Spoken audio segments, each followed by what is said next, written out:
Hello there, this is Chuck and welcome to Chuck's Diecast and Model Reviews. Today we're going to be looking at this car, a car that's very special to me because it's one of my top 10 favorite cars. This is the Lancia Stratos. This particular model is made by Kyosho and is in 1/18 scale.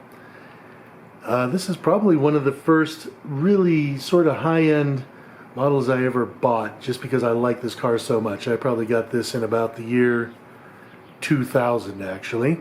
So I've had this car for a good long time.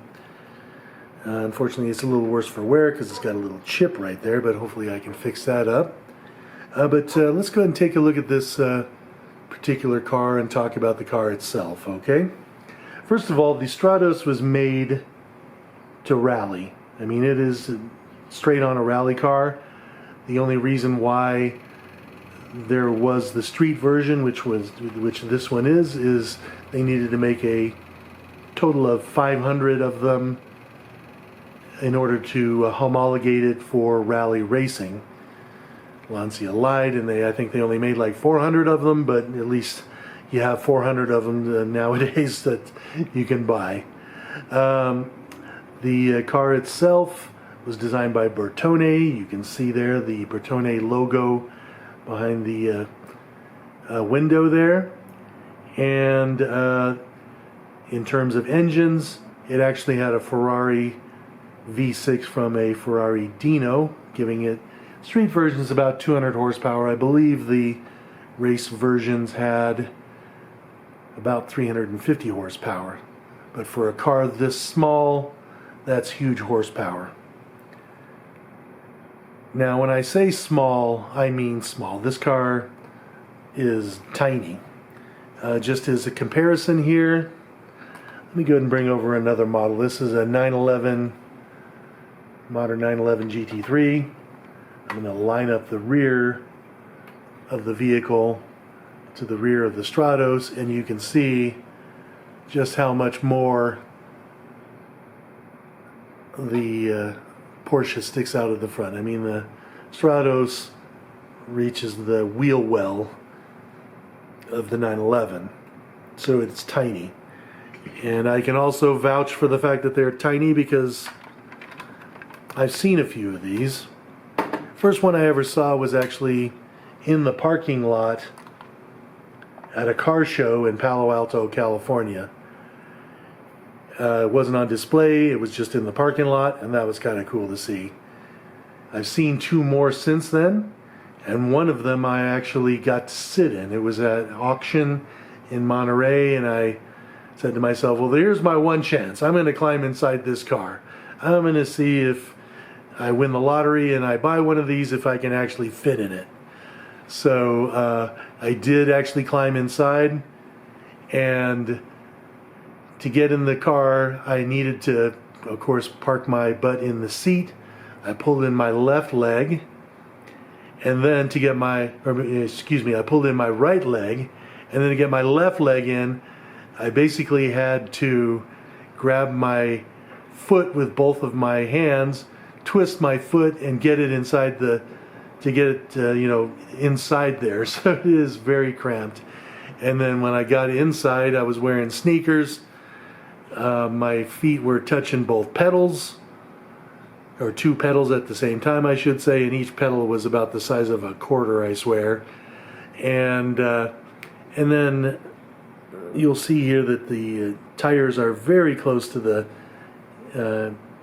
cockpit there, and you're kind of angled inward.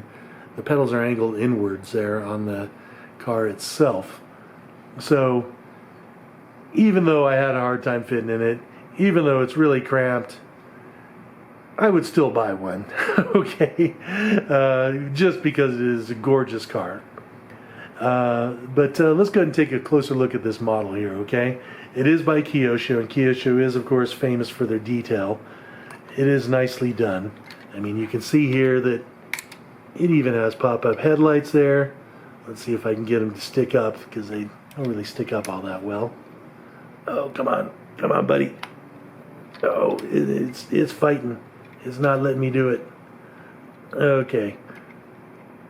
But there you go.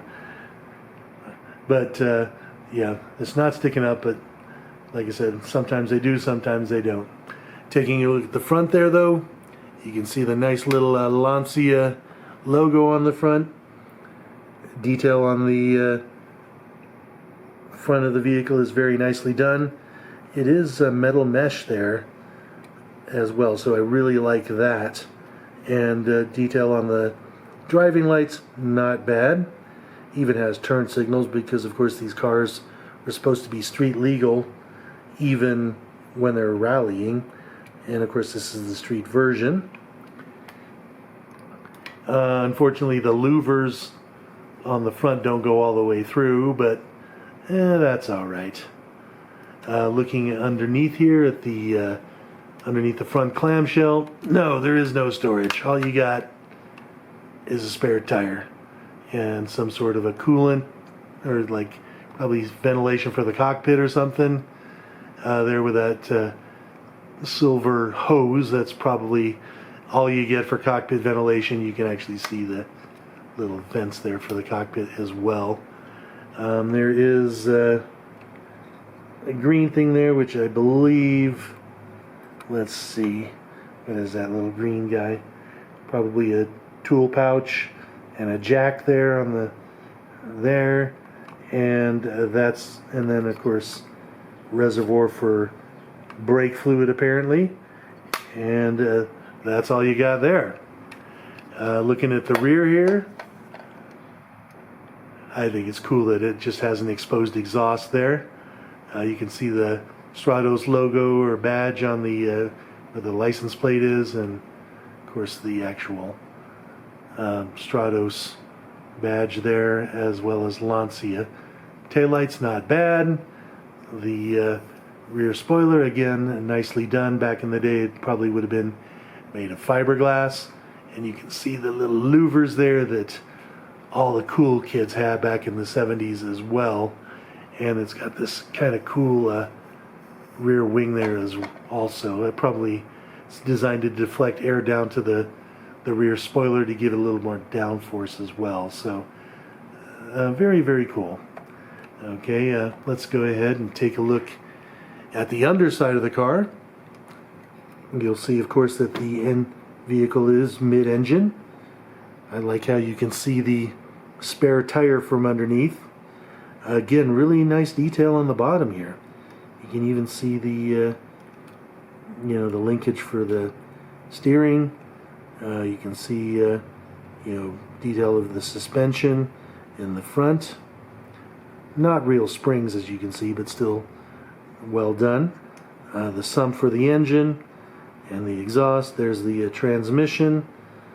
So again, very, very happy with that. And speaking of engine, let's go ahead and take a look at this. Again, as I mentioned, it is a Ferrari Dino V6. And I'm sure it had mechanical fuel injection, because that's what all the cool kids had back then. You can see the spark plugs, the distributor there at the top, or spark plug wires, I should say. Distributor there at the top. You can also make out where the plugs go in the valve covers.